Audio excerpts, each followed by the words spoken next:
Hello my dear family, hope you doing all well. So guys I am here with the new video. अगर आपको अच्छा लगता है तो कीप वॉचिंग। और guys thank you so much. Last video में मैंने देखा था कि आप लोगों ने मुझे कमेंट किया था, जिस मुताबिक मैंने आपसे कहा था कि आपको जो भी मांगा मन हुआ कॉमिक के मतलब कि एक्सप्लेनेशन सुननी है मेरी आवाज़ में, तो आप उसे कमेंट कीजिए। और आप लोगों ने काफ़ी सारे कमेंट किए थे, तो मैंने नोट डाउन तो कर ली है। जल्दी से आपको आपका मन पसंदीदा वीडियो मिल जाएगा, आपने जो नाम बोला है वो। तो चलो शुरुआत कर लेते हैं। पहले जान लेते हैं कि लास्ट एपिसोड के लास्ट में क्या हुआ था। तो जो ये जादूगरनी है, मतलब कि हमको पास्ट थोड़ा दिखाया गया था कि ये जादूगरनी बोलती है, एक छोटी सी बच्ची को देखकर वो बोलती है कि जब भी मैंने उसे देखा तो मुझे उसमें काफ़ी सारे साए दिखे थे, यानी कि डेविल्स फेस दिखे थे इसके। और यही वो लड़की थी जिसमें डेविल फेस दिखे थे उस जादूगरनी को। और ये लड़की ने उस जादूगरनी के सारे फैमिली को मार डाला था। और जैसे जैसे दिन बीते वो एक सुंदर सा फूल बन गई। जैसे कि आप देख सकते हो, वो बहुत ही प्यारी लगती थी, वो जवानी में आ गई थी। यह लड़की बोलती है कि प्लीज़ आप युवराज को आने की अनुमति दें महाराज, वो बहुत ही दुखी लग रहा है। तो ये जो सामने बैठे थे, मुझे ऐसा लगता है कि ये अनुमति मांग रही है तो ये लिनोक के लिए ही मांग रही होगी, क्योंकि लिनोक के उनके पिता ने उनको बोला था कि तुझे अंदर आने का मना है, वो उस पर गुस्सा थे। तो शायद ये लिनोक के पिताजी होंगे। तो ये बोलते हैं उस लड़के को कि मुझसे बार बार ये पूछना बंद कर दो तुम। फिर ये महाराज यानी कि लिनोक के पिताजी बोलते हैं कि लिनोक तुम्हें महारानी नहीं मानता है, तुम्हें पता है ना। तो ये लड़की इसके पिता के सामने बहुत अच्छी बन रही थी और बोलती है, हाँ वो जो भी हो, मुझे ऐसा तो आपको नहीं कहना चाहिए, पर मैं चाहती हूँ कि आप उनको माफ़ कर दे, क्षमा कर दे और उनको आने दे। आप उन पर और ज़्यादा गुस्सा ना करें। फिर ये लड़की बोलती है, पहले ऐसा बोलती है कि मुझे ऐसा लगता है कि आपको युवराज को क्षमा कर देना चाहिए, और उसके पिताजी को ही भड़काने लगती है और बोलती है, मुझे ऐसा लगता है कि युवराज लिनोक थोड़े भ्रमित हो गए हैं किसी की बातों में आकर। वैसे मैं उनसे बहुत बड़ी उम्र की तो नहीं हूँ, शायद इसलिए। शायद लिनोक इसे अपनी महारानी इसीलिए ना मानता हो क्योंकि ये लड़की बहुत चालाक है और वैसे ही बहुत उम्र की नहीं है, और उसके पिताजी तो बहुत बड़े हैं, तो शायद ऐसा हो सकता है। और वैसे अभी अभी मैंने ज़मीनी युवराज को यानी कि वारिसदार में एक और नाम जोड़ दिया है।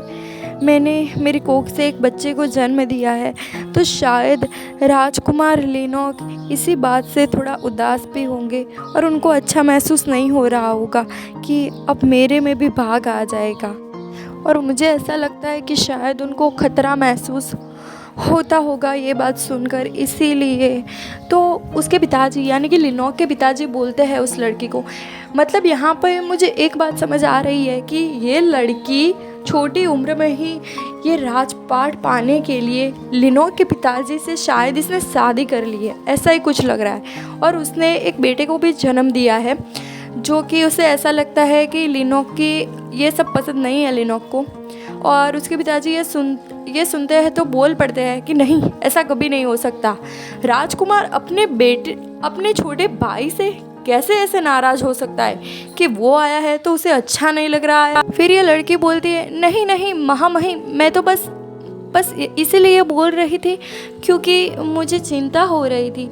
मैं नहीं चाहती कि किसी बाप और बेटे के बीच में मैं उनकी जुदाई का कारण बनूं, पर सच बात तो ये थी कि ये लड़की ही जुदाई का कारण बन रही थी। इसे सब कुछ हासिल कर देना था, लाइक अ गोल्ड डिगर। आपको पता है गोल्ड डिगर लड़कियां कैसी होती है। गोल्ड डिगर लड़कियां ऐसी होती है कि सिर्फ पैसों पे ही मरती है। वो लड़का कैसा भी दिख रहा हो, कैसा भी, कितना भी बुरा दिखता हो, वो नहीं देखेंगी। मतलब कि अभी की बात कर रही हूँ मैं, और पहले भी ऐसा होता था। राजपाट पाने के लिए कितनी भी बड़ी उम्र बूढ़ा लड़का हो, लड़का क्या बूढ़ा मतलब हो आदमी, उससे भी शादी कर ले लड़कियाँ। फिर लिनोक के पिताजी कुछ लेकर उस लड़की के हाथ में रखते हैं, यानी कि अपनी सेकंड वाइफ के हाथ में रखते हैं और बोलते हैं, मैं जानता हूँ कि अभी जो परिस्थितियाँ चल रही है उसके कारण तुम्हें बहुत कठिनाई महसूस करनी पड़ रही है। फिर यह लड़की बोलती है, हाँ राजा जी, और मैंने तो अपने भाई से भी बोला है कि जिसने भी गलती की है वो जल्दी से पकड़ा जाए, इसलिए वो पोस्टर छिपा रहा है, जल्दी से हमें मिल जाएगा जिसने अपराध किया है वो। तो ये राजा बोलता है, हाँ आप कितनी अच्छी है। मुझे इस बात का दुख है कि क्राउन प्रिंस लिनोक ये बात को समझ नहीं पा रहे हैं कि उनकी रानी कितनी विचारशील है। फिर राजा जी वहाँ से चले जाते हैं, यानी कि लिनोक के पिताजी चले जाते हैं। अब ये लड़की कातिल हंसी हंसती है, डेविल फेस इसका आपने पहले ही आपने देखा होगा। वो जो जादूगरनी से बोल रही थी, ये बोलती है ओ माय गॉड, वो छोटा राजा, वो छोटा क्राउन प्रिंस, बाप रे, उसने तो एक मुलाकात नहीं छोड़ी सुबह और शाम। मुझे ऐसा लगता है कि वो अपनी मृत माता के जैसा ही है, बहुत चतुर है। वो मुझे रानी नहीं मानता, पर मैं भी देखती हूँ कि वो कैसे नहीं मानेगा मुझे रानी। तभी वहाँ पर एक और लड़की आती है, तो ये रानी बोलती है, अरे कोर्ट से महिला, क्या तुमने ऐसा बोला कि उसका नाम यूजेंग है? तो ये लड़की बोलती है, यानी कि ये जो कोर्ट से आई थी लड़की, वो बोलती है हाँ वो। फिर ये लड़की बोलती है रानी सा मैं आपसे कुछ बताना चाहती हूँ, पर ऐसे नहीं, कान में। वो कान में फुसफुसाने लगती है। फिर ये बात सुनकर ये लड़की बोलती है क्या तुमने ऐसा बोला कि उस क्राउन प्रिंस के नेक पर लव बाइट थी, लाल धब्बा था? क्या बोला तुमने? तो ये लड़की बोलती है हाँ रानी सा, मैं सच बोल रही हूँ। वुलसेंग से उस लड़की ने मुझे ऐसा बताया कि क्राउन प्रिंस के नेक पर लव बाइट थी, काफ़ी सारे धब्बे और भी होंगे शायद। नहीं ऐसा नहीं, मैं बस बोल रही हूँ कि उसे इतना ही देखा था, मैं सच बोल रही हूँ। फिर ये डेविल फेस वाली लड़की सोचती है, यानी कि सेकंड जो रानी सा बनी थी, वो सोचती है मन में ओ माय गॉड, क्या सच में?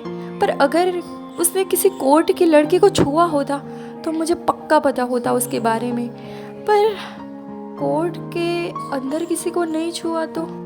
पर वो तो मैंने, जहाँ तक मुझे पता है, क्राउन प्रिंस तो पूरा दिन राष्ट्रीय रक्षा मंत्री के बेटे के साथ ही घूमता रहता है। वो तो एक लड़का है, आखिरकार वो एक लड़का ही है ना।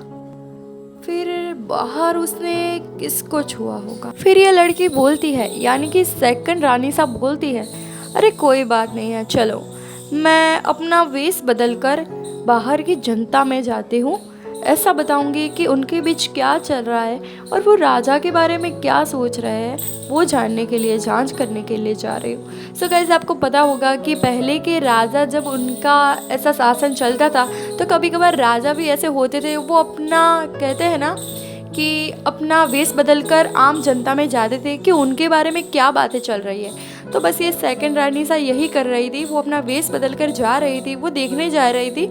ये तो बस बहाना था, पर वो ये देखने जा रही थी कि क्राउन प्रिंस क्या कर रहा है और वो किस लड़की के साथ ऐसा अपना मुंह काला करके आया है जिससे कि ऐसे लव बाइट पड़ गई है। फिर ये मन में मुस्कुराती है और सोचती है गर्ल, यानी लड़की की, लगता है लड़की की व्यवस्था भी मुझे करनी पड़ेगी अब तो। सो गाइज, अब सीन शिफ्ट होता है और हमें शाम का सीन दिखाया जाता है और हमें ये रक्षा मंत्री का बेटा दिखाया जाता है। फिर अचानक ये लड़की के मन में, यानी कि सेकंड रानी सा के मन में आता है, अरे पर शायद रक्षा मंत्री के बेटे के साथ, अरे नहीं नहीं नहीं नहीं नहीं, वो तो एक लड़का है, पर लड़का है तो शायद क्या उसके साथ, नो नो नो, पर अगर उसके साथ नहीं तो उसके साथ ही तो वो क्राउन प्रिंस बाहर जाता है, तो क्या कोई और लड़की के साथ बाहर, कोर्ट की कोई और लड़की के साथ वो ऐसा कर रहा है। अब सीन शिफ्ट होता है, कोई बोलता है, जैसा कि मैंने सोचा था, आपसे अनुग्रह मांगकर मैंने बहुत अच्छा किया। तो ये और कोई नहीं पर रक्षा मंत्री का बेटा ही था, जो कि लिनोक के साथ, उसके साथ साथ ही घूमता था। और वो बोलता है, मतलब कि ब्रश को लेकर बोलता है, वैसे इसे ढूंढना तो बहुत ज़्यादा मुश्किल था। हाँ, आपको क्या पसंद आया ये क्राउन प्रिंस? तो लिनोक प्रिंस बोलता है उसको, जैसा कि तुम मेरे साथी बने हो और तुम हमेशा मेरे साथ रहते हो, तो तुम जानते हो, और ये मैं भी जानता हूँ कि तुम जानते हो कि मुझे क्या चाहिए होता है और मुझे क्या पसंद आता है। तुमने मेरे लिए ये सब कुछ किया, इसके लिए मैं आपसे दिल से आभारी हूँ। और यहाँ पे हम देखते हैं कि जिशन अभी भी इसके साथ है लिनोक के साथ। लिनोक इसको देखकर बोलता है, मुझे ऐसा लगता है शायद मुझे तुम्हें पहले कुछ खाना खिलाना पड़ेगा। मुझे ऐसा लगता है कि शायद तुम बहुत ज़्यादा भूखे हो। फिर ये जिसैन को देखकर सोचता है, अरे प्यारे पप्पी, अगर तुम ऐसे इंसानों के खाने में मुंह डालोगे और ऐसी जिदें करोगे खाने के लिए, तो सभी के लिए ये पालतू जानवर बहुत बुरे बन जाएंगे। ऐसा नहीं करना चाहिए छोटे पप्पी तुम्हें। और यहाँ पे जिसैन मन में सोचता है, यार ये कितना बड़ा हो गया पर इसमें बुद्धि नहीं है। अरे मुझे ऐसा लगता है कि इसे और ज़्यादा बड़ा बनना चाहिए, ये सिर्फ शरीर से बड़ा बन गया है। फिर लिनोक ये छोटे से पिल्ले को यानी कि जिशन को अपने गोद में लेकर सहलाने लगता है। और तभी जो सुरक्षा मंत्री का बेटा था वो पूछता है, योर हाइनेस, क्या मैं आपसे एक बात बोलूं, आप मुझे जवाब देंगे? तो लिनोक बोलता है, हाँ पूछो। तो ये बोलता है, यानी कि सुरक्षा मंत्री का बेटा बोलता है, आपकी गर्दन पर ऐसे पेचिस क्यों है? तो अपनी गर्दन घुमाकर लिनोक सोचता है, अरे स्क्रैचेस मेरी गर्दन पर। फिर वो लड़का बोलता है, अरे आपकी गर्दन की बात कर रहा हूँ, वहाँ पर कुछ दाग धब्बे हैं। तो बहुत ज़्यादा शर्मा जाता है लिनोक कि अरे यार इसे पता तो नहीं चल गया ना। लिनोक बात घुमाते हुए और अपना लव बर्ड छुपाते हुए उसको बोलता है, अरे ये कोई बहुत बड़ी बात नहीं है, कोई चिंता का विषय नहीं है। एक क्राउन प्रिंस के लिए ऐसी छोटी चोटों को छुपाना और उस पर ऐसा रिएक्शन ना देना कोई बहुत बड़ी बात नहीं है। मुझे दर्द नहीं हो रहा था इसलिए मैंने कुछ कहा नहीं। फिर वो लड़का बोलता है, ओके तो ठीक है। पर गाइस हमें पता है कि वो लव बर्ड कैसे हो गए थे। वो जिसैन ने लिनोक के साथ वो सब कुछ किया था, उसके लिए ये पेचेस बन गए थे। बेचारा वो छुपा रहा था लिनोक पर, यार अब वहाँ पे होगा दिख ही जाएगा ना। फिर ये सुरक्षा मंत्री का बेटा बोलता है, मुझ जैसा व्यक्ति जो आपकी सेवा करता है, तो मुझे पता तो होना चाहिए कि आपको ऐसी चोट कैसे लग गई। जिशन तो मन ही मन में हंस रहा था, सोचता है यार क्या है ये सब, मुझे और नहीं देखा जा रहा। फिर वो लिनोक के गोद में से उतर कर बाहर जाने लगता है। तो लिनोक बोलता है, अच्छा क्या तुम बाहर जाना चाहते हो? फिर लिनोक उसे उठाता है और नीचे रखता है बाहर की साइड और बोलता है, अच्छा तो तुम बाहर जाना चाहते थे क्या? अच्छा जाओ और खेलो, पर हाँ जल्दी से मत भागना, ठीक है? और जैसे ही वो पप्पी बाहर आता है वो कन्वर्ट हो जाता है इंसान में, यानी कि जिशन में। आपको पता ही होगा कि कैसे उसको श्राप मिला था कि दिन में वो एक छोटा कुत्ते का पिल्ला बन जाएगा और रात में इंसान बन जाएगा।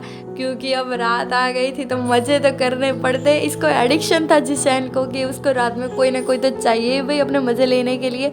सो ये इंसान बनना चाहता था। अब वहाँ पर उसके गोद में बैठा हुआ है तो थोड़ी ना बन पाएगा, तो इसीलिए वो बाहर निकल गया। सो गाइस ये एपिसोड तो यहीं पर ख़त्म हो जाता है। सच्ची बात बोलूँ यार, कितना मज़ा होता अगर ये श्राप मुझे मिला होता ना, मज़ा ही आ जाता यार। अगर हम भी ऐसे छोटे पपी बन पाते यार, कुछ और बन पाते, तो मैं तो पहले जाते कि मेरी बिचिंग कोई मेरे पीछे कर रहा है वो सुन के आती। सो गाइस ये मुझे अब बताना है कि अगर आपको ऐसा कोई श्राप मिले या वरदान मिले, आप क्या करोगे? आप कौन सी ऐसी विश है जो पूरी करोगे ऐसा बनने के बाद? सो चलो मिलते हैं नेक्स्ट वीडियो में, बाय बाय।